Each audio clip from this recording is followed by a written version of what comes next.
Making a video. Yay. Um, yeah, finally rained a little, so things should perk up a bit.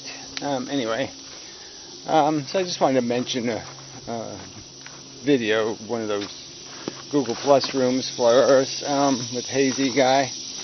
And, it's very good conversation I think we had about determinism and optimism bias and, a few subjects. And, I listened to some of it and I said, boy, some of this stuff is pretty good.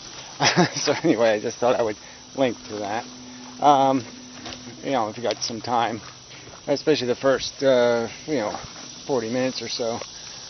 The rest is probably good too. Anyway, so just on those kind of subjects, there's so many ways to look at this thing about perception and why people think what they think.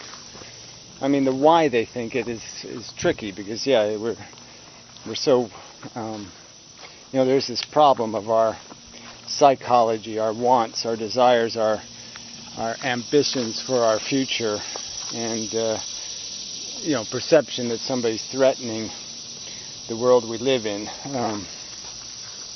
I guess I could almost argue that some of that comes with these people who are so aggressively defensive on the subject of inheritance or something like that, is they're not really thinking beyond either their own acceptance of it or their own ability to control it, and not thinking how it would be in the long term. They're just thinking about some kind of narrow view of time and not recognizing the value in the long term. So even that might be a valuable subject to focus on.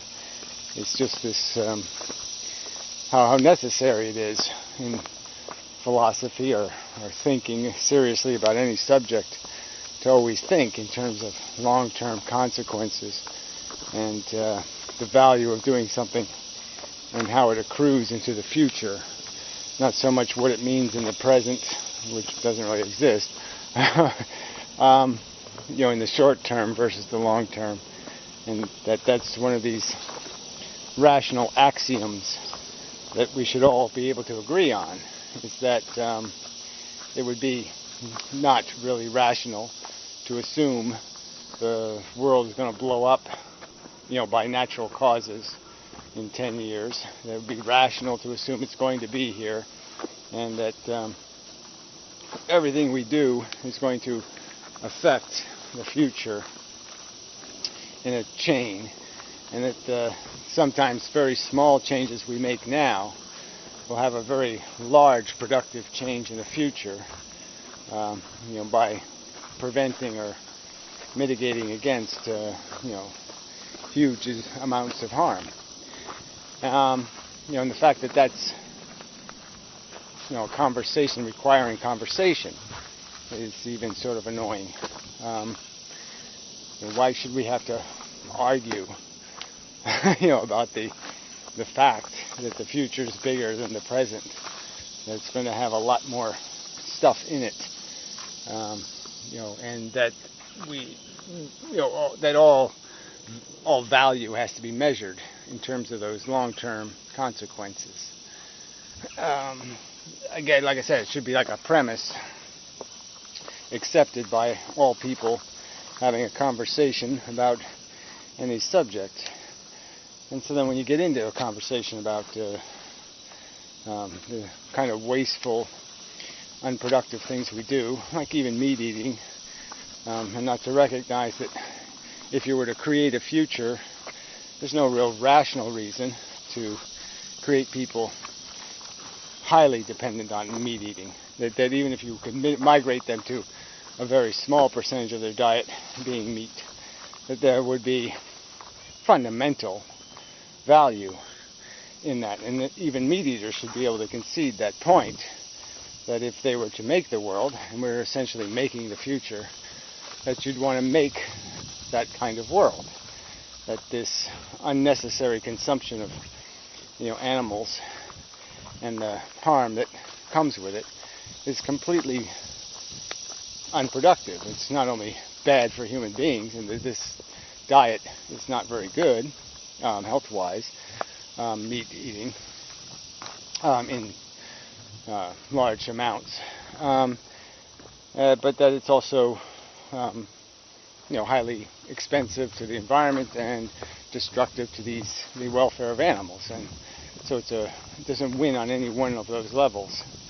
This really should be something that could be agreed upon. Even if you were a voracious meat eater, you should be able to concede that a better designed world, that wouldn't be what people do. But they'd have a more efficient way to secure their healthy sustenance, and that's the world we want to migrate to. That's the world we want to fertilize, so to speak, and have grow from the gardening we're doing in terms of creating the future, the influence we're having. So anyway, I'll leave this here and perhaps finish this video on the way back. Perhaps. Feeling quite strangely. Nothing new there, though. Anyway, so till soon enough, possibly. Such. Alright, where was I? Yeah. Having a rough day. Anyway, alright, long-term, short-term, long-term, short-term. Yeah, this it just seems logical.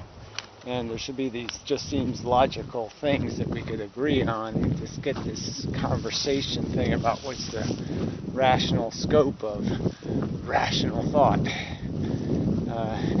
In that kind of...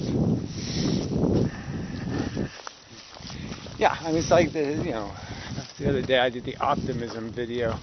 Optimizing video. I think that's what I did. Anyway, and this is just trying to get our peak performance, and that should be recognized as rational. I mean, regardless of perspective on some sort of grand purpose or design for life, the idea that we would try to optimize, maximize efficiency, get the most we can out of this experience, and quit pretending that it's okay to do it in a sloppy, reckless, messy, haphazard. It's just not. It's not a good thing. It's not constructive to be. To not pay attention to the fact that there are different outcomes possible, and peak performance is a rational objective, is to get the most we can out of it, to do the most we can, without getting into dangerous areas of genocidal warfare or something. We can do, I think, a lot better than we're doing, in terms of forcing each other to moderate our clinging to traditions and past ideologies. I mean, even that kind of thing, like these people still in love with their ethnicity, wearing it on their sleeve. It's just so unproductive. The future isn't going to look like you. Get over it. It's just the truth. It's going to get melting potted. And if you think that's not the truth, if you think you can stop that change, I just think you're deluding yourself, and you're dangerous in the sense that the world's going to need us to think ahead of time about the minefield the future has to traverse, and we can make that easier or harder. We can fuel the fire now We can,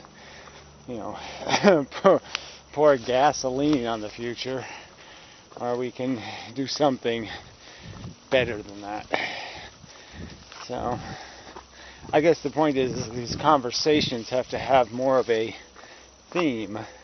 These human conversations, I don't mean just my conversation, but everyone's conversation. Recognizing that it's not about today. It's almost entirely not about yesterday. And that it's about tomorrow, and tomorrow, and tomorrow. And that's where all the eyeballs have to be focused. And it seems reasonable that I would reasonably request that reasonable people talk about reasonable effects on the future being the reasonable thing we worry about reasonably, kind of thing. So enough of a video. You'll have to do. Let's see. I'll have to do.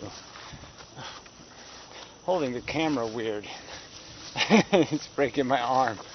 It's literally breaking it. I can feel it. Yeah. I don't think I have anything else. Yeah, I'm just in such a weird place. I don't know. Biochemically, there's something very strange going on. But, not really your problem. Looking for caterpillars. That's what I do now. I look for caterpillars on my plants. Evil little, nasty, disgusting caterpillars. Anyway, flowers, very lovely, lovely, lovely. These are kind of a nice pink here. Very nice pink. A big ass flower. Big, big, big.